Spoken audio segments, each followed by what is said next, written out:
జై శ్రీమన్నారాయణ. తీర్థయాత్రలు కార్యక్రమాన్ని వీక్షిస్తున్నటువంటి భక్త మహాశయులకి స్వాగతం, సుస్వాగతం. శ్రీవ్రత మహోత్సవం, ధనుర్మాస మహోత్సవంలో భాగంగా ఈరోజు 18వ రోజు గోపికలు లోపలికి ప్రవేశం చేసినటువంటి ఆ యొక్క గోపికలందరూ కూడా నిన్నటి రోజు ఆ యొక్క నందగోపుణ్ణి, యశోదాదేవి మరియు ఆ యొక్క బలరాముణ్ణి మేలుకొల్పుకోవడం జరిగింది.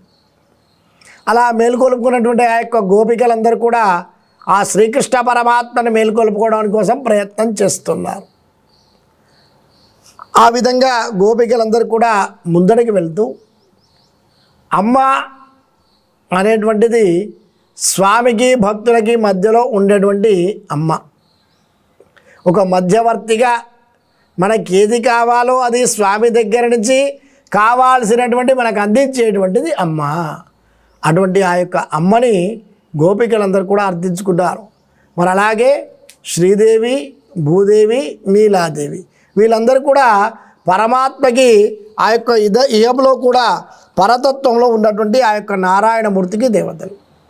ఆనాటి కాలంలో ఆ స్వామిని పొందడం కోసం వరాహావతారంలో భూదేవిగా ఉండి ఆ భూదేవి ద్వారా ఆ వరాహస్వామిని కొలిచి భక్తులు ఆశ్రయాన్ని పొందారు. మరి రామావతారంలో శ్రీదేవిగా రూపాంతరమైనటువంటి యొక్క సీతాదేవిగా అందరినీ కూడా అనుగ్రహింపచేసింది ఆ రామావతారంలో. అలాగే కృష్ణావతారంలో నీలాదేవిగా ఉద్భవించి ఆ యొక్క ఎవరికి ఆ శ్రీకృష్ణ పరమాత్మని పొందేటువంటి వారికి అందరికీ కూడా తను ఆశ్రయించి తన ద్వారా ఆ స్వామి యొక్క అనుగ్రహాన్ని కలిగింపచేసింది అమ్మ. అందుకే ఆ యొక్క అమ్మని మనం ఎక్కడ ఏ రూపంలో చూసుకున్నా కూడా ఆ అమ్మ ద్వారానే మనం భగవంతుని పొందుతూ ఉంటాం. అందుకోసమనే శ్రీ అనేటువంటిది ప్రధానమైనటువంటిది. అటువంటి లక్ష్మీతత్వాన్ని కలిగినటువంటి ఈ యొక్క శ్రీ అనేటువంటి పదం ఏదైతే ఉంటుందో అందుకే స్వామిని శ్రీకృష్ణ పరమాత్మ అన్నాడు, శ్రీరాముడు అన్నారు, శ్రీమన్నారాయణుడు అన్నాడు. ఆ లక్ష్మి అనేటువంటిది లేకుంటే దానికి విలువ లేదు. అందుకే అవి రెండు కూడా మమేకమై ఏకమై ఒకే ఒక దానిలో కలిసిగా ఉంటాయి. అందుకే ఆ యొక్క శ్రీరామచంద్రమూర్తిని శ్రీకృష్ణ పరమాత్మని అర్థిస్తున్నారు. ఈ శ్రీ అనేటువంటి అర్థానికి అనునయించునది, ఆశ్రయించునది అనేటువంటి అర్థం కూడా కలుగుతూ ఉంటుంది. ఈ రెండు అర్థాలు కూడా ఏంటంటే భక్తుల ద్వారా తనని పొందేటట్టుగా చేసుకొని తన ద్వారా భగవంతుణ్ణి అనుగ్రహాన్ని కలిగింపచేసేటువంటిది. అందుకే అనునయించున్నది, ఆశ్రయింపబడినటువంటిది. అటు స్వామి చేత అనుగ్రహింపబడుతూ ఇటు భక్తులందరి చేత కూడా తనని పూజింపజేసుకుంటూ ఆ ఇద్దరి మధ్యలో మధ్యవర్తిగా ఉన్నటువంటి ఆ యొక్క అమ్మ. అందుకే ఆ యొక్క శ్రీతత్వాన్ని ఇక్కడ గోపికలు వివరిస్తున్నారు. అంతేకాకుండా మరి వినున్నది, వినిపించున్నది. మనం ఏదైతే చెప్తామో ఆ యొక్క అమ్మకి అవన్నీ కూడా వింటుంది అమ్మ. మరి విన్న తర్వాత ఏం చేస్తుంది? అవన్నీ కూడా స్వామికి విన్నవిస్తుంటుంది. వినున్నది, వినిపించున్నటువంటిది ఇవి కూడా ద్వంద్వ అర్థాలతో కూడుకున్నటువంటివి. తర్వాత పరిపక్వము చేయునటువంటిది, హింసింప చేయునటువంటిది. మన లోపల ఆ భగవత్ తత్వం అనేటువంటిది పెంపొందింప చేస్తూ మన లోపల ఉన్నటువంటి అజ్ఞానాన్ని తొలగింప చేస్తూ ఉంటుంది అమ్మ.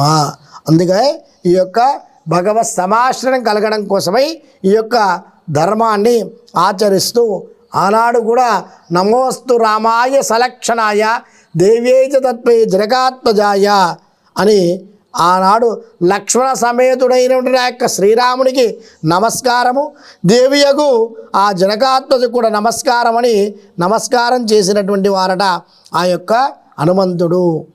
ఆ లంకలో ఉన్నటువంటి ఆ యొక్క సీతాదేవిని వెతికి అక్కడ చేశాట. అంటే ఆ లక్ష్మణుడితో కూడుకున్నటువంటి రామచంద్రుడికి నమస్కారము, ఆ రాముణ్ణి పొందినటువంటి ఆ యొక్క జనకాత్మజకు కూడా ఆ యొక్క జనక మహారాజు యొక్క కుమార్తె అయినటువంటి సీతమ్మ వారికి కూడా నమస్కారం అని ఈ యొక్క అమ్మ ద్వారా ఆ స్వామిని పొందింపజేయడం కోసమని అక్కడ ఆనుమ ఆ యొక్క మంత్రాన్ని ఉచ్చరింపజేశాట. అశోకవనంలో పోవడానికి సిద్ధమయ్యేటువంటి సమయంలో సీతమ్మ వారిని వెతికేటువంటి సమయంలో కీర్తించాట స్వామి.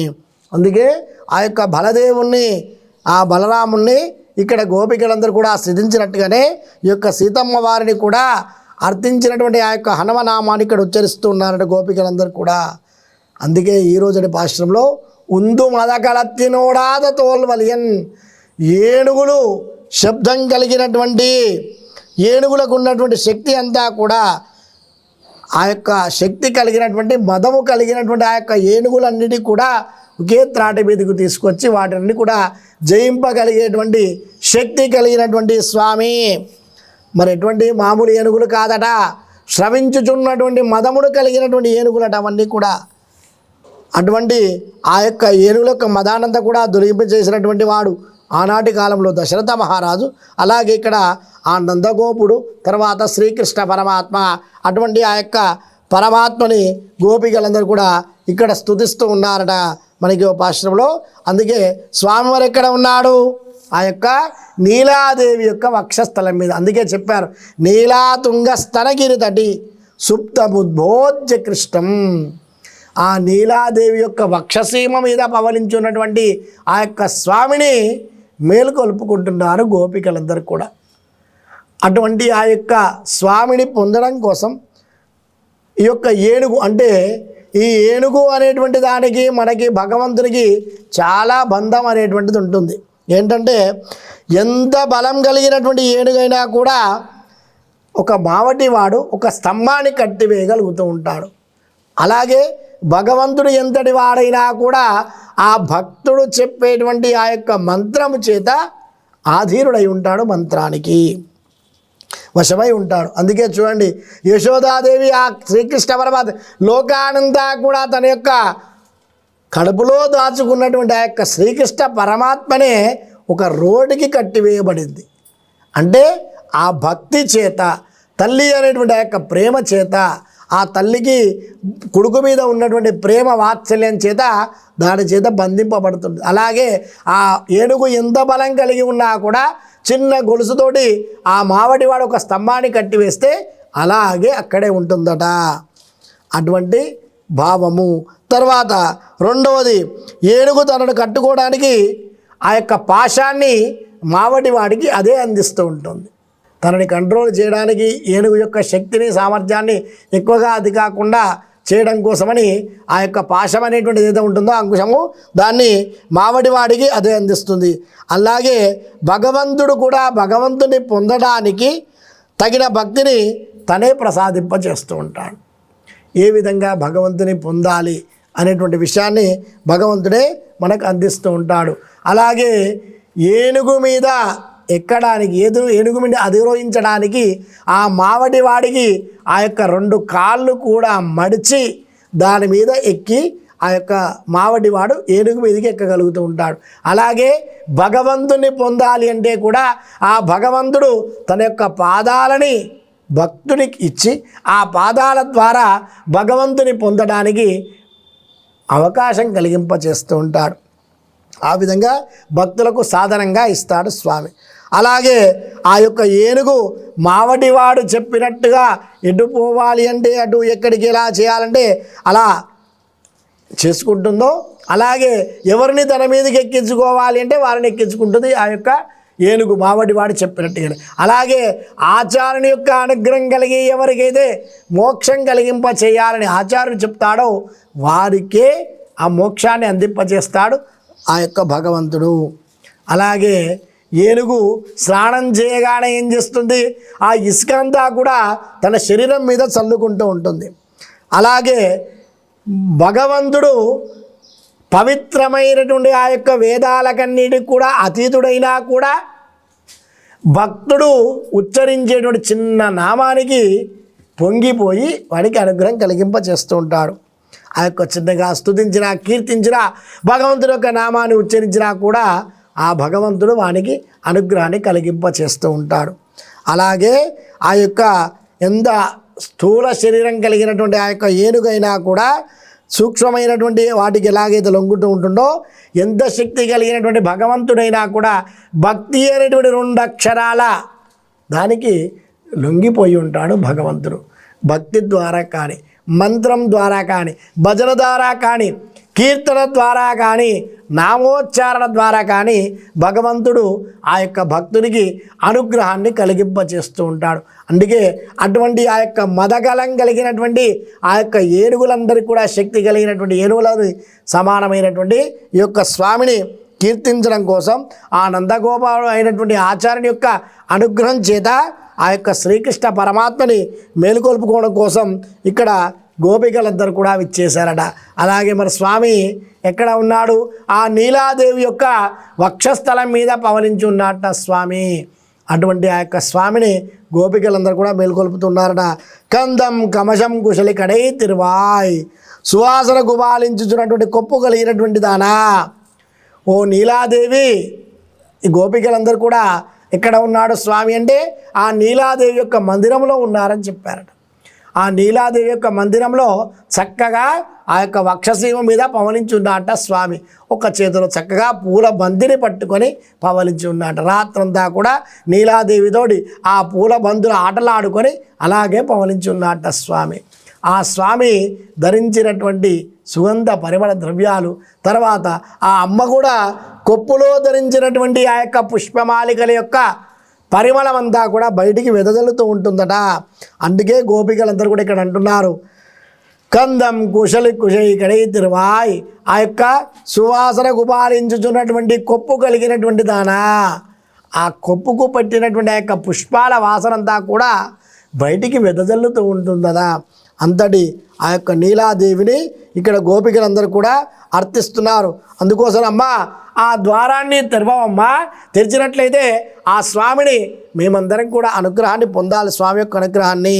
అందుకే తెల్లవారుతుంది లేచి రావమ్మా అని ఆ యొక్క నీలాదేవిని మేలుకొల్పుకుంటున్నారట గోపికలు. అంతేకాదమ్మా ఈ తెల్లారుతుంది అనడానికి ఇక్కడ మళ్ళా అమ్మకి కొన్ని సూచనలు చేశారట. ఇక్కడ ఏంటి అంటే వందు ఎంగల్ కోశేషత్తనగాన్, కోళ్ళన్నీ కూడా ఆ పందిరి మీదకి ఎక్కి కుహు కుహు రాగాలు చేస్తూ, కోళ్ళు ఏమంటుంటాయి పొద్దున్నే ఆ యొక్క శబ్దాలు చేస్తుంటాయి సూర్యోదయమైన సమయంలో. దాన్నే కోడి కూత అంటుంటారు మన భాషలో. అంటే ఇప్పుడంటే మనకు గడియారాలు వచ్చాయి, ఇవన్నీ వచ్చాయి, కానీ పూర్వకాలంలో ఆ సూర్యోదయం అవుతుంది అనడానికి ఆ బ్రహ్మముహూర్తంలో ఆ కోళ్ళన్నీ కూడా అంటే ఆచార్యులతో సమానమైనటువంటి ఆ యొక్క కోళ్ళు ఏవైతే ఉంటాయో ఆ సూర్యోదయం అవుతుందని తెలియజేయడం కోసము ఆ కోళ్ళన్నీ కూడా కూస్తూ ఉంటాయి అక్కడ. అందుకే ఇక్కడ కోళ్ళన్నీ కూడా కూస్తున్నాయమ్మా, నువ్వు లేచి ఆ యొక్క ద్వారాన్ని తెరవాలి. భగవత్ కైంకర్యం కలిగినటువంటివే భగవత్ భక్తులు ఈ యొక్క కోళ్ళట. అంటే పరిపూర్ణంగా ఆ పరమాత్మని పొందినటువంటివే ఈ యొక్క జీవాలు. అటువంటివి కాకుండా, అంతేకాకుండా మా సత్వగుణం అనేటువంటి ఉద్భవించేటువంటి సమయం కాబట్టి ఆ కోళ్ళన్నీ కూడా కూస్తున్నాయి.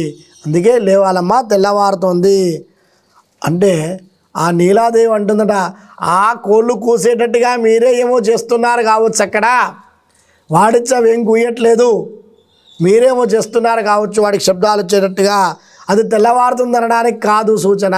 అనగానే మాధవి పందల్ మేల్ పలకాల్ కూయిల్లంగల్ కూవినకాన్, అమ్మా నీ ఇంటి ముందర ఉన్నటువంటి యొక్క మాధవి మల్లె పువ్వుల యొక్క చెట్లు ఏవైతే ఉన్నాయో ఆ చెట్ల మీద ఆ పందిరి మీద కోకిలలన్నీ కూడా గుంపులు గుంపులుగా వచ్చి ఉన్నాయమ్మా. ఒకటి రెండు కాదమ్మా, గుంపులు గుంపులుగా పక్షులన్నీ కూడా వచ్చి అక్కడ కుహు కుహు శబ్దాలు చేస్తున్నాయి.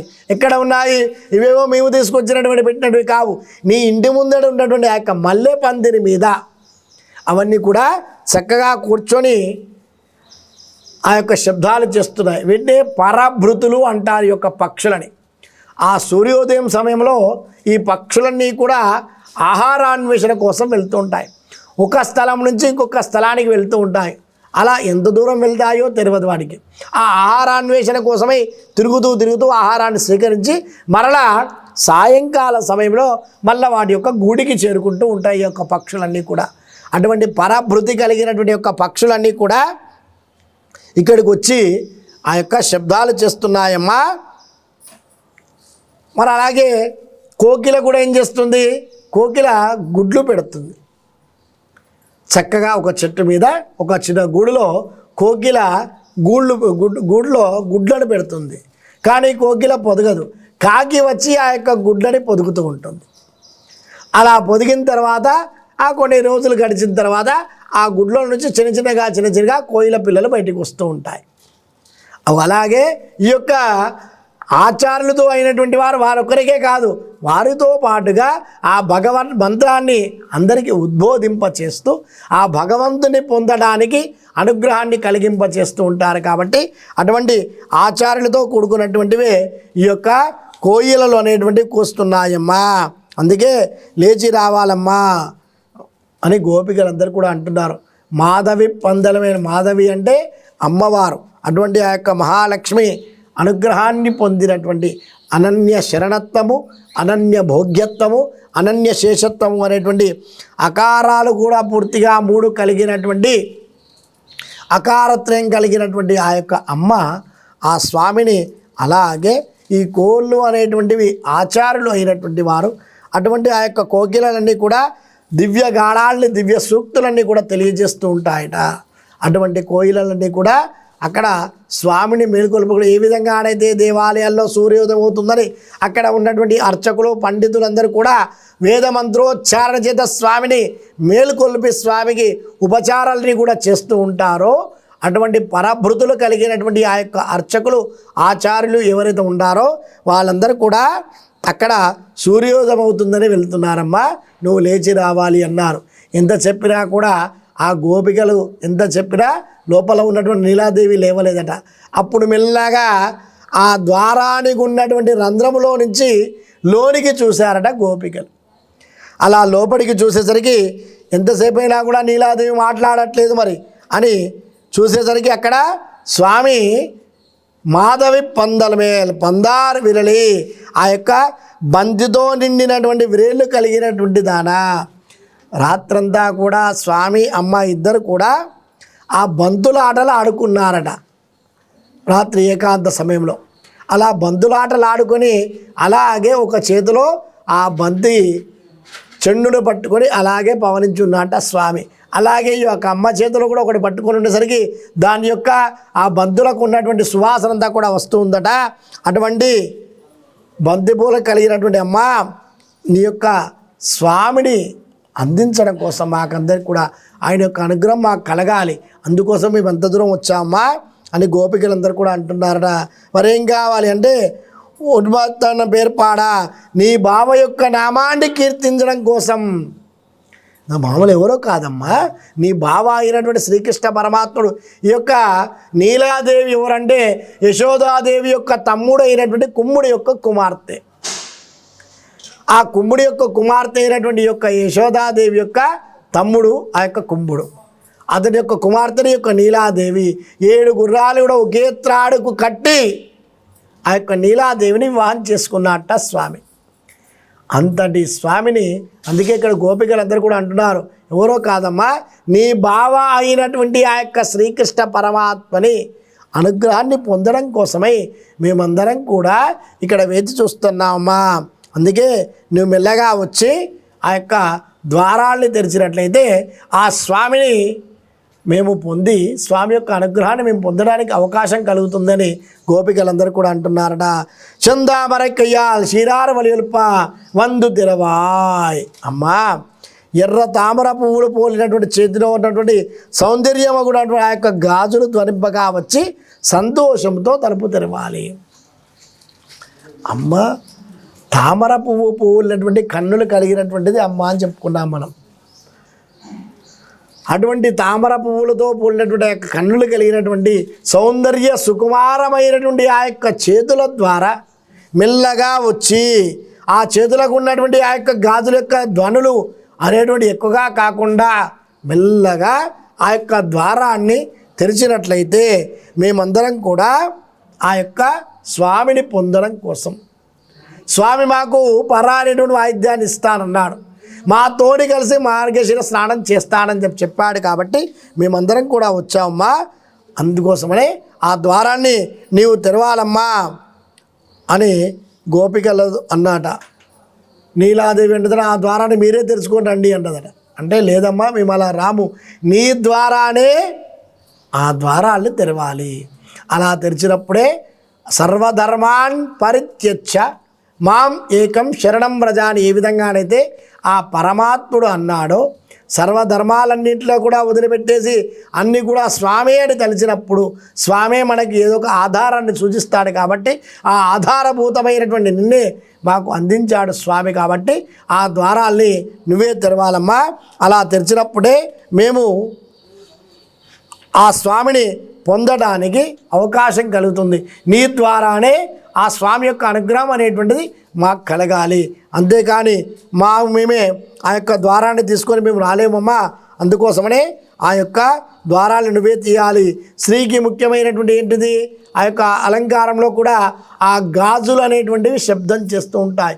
ఎప్పుడు కూడా ఆ యొక్క గాజులు చేసేటువంటి ఆ యొక్క శబ్దంలో ఉన్నటువంటి ఆ యొక్క సౌందర్యాన్ని, ఇక్కడ ఆ పురుషునికి స్త్రీకి ఉన్నటువంటి సంబంధాన్ని గుర్తు చేసేటువంటివే ఆ యొక్క గాజులు. అటువంటి ఆ యొక్క సంబంధం కలిగినటువంటి ఆ యొక్క సౌందర్యము, సౌకుమార్యము, సౌలభ్యమైనటువంటి వాటిని, ఆ 3 గుణములు కలిగినటువంటి వాటిని ఇక్కడ అమ్మ గుర్తిస్తూ గోపికలందరూ కూడా ఆ అమ్మ ద్వారా అక్కడికి వెళ్ళి ఆ నీలాదేవిని మేలుకొల్పుకున్నారట ఈ రోజటి పాశ్రంలో. మరి రేపటి పాశ్రంలో గోపికలు ఆ స్వామిని అమ్మని ఏ విధంగా మేలుకొల్పుకుంటారో రేపటి రోజు పాశ్రంలో మనం చూసుకుందాం. జై శ్రీమన్నారాయణ.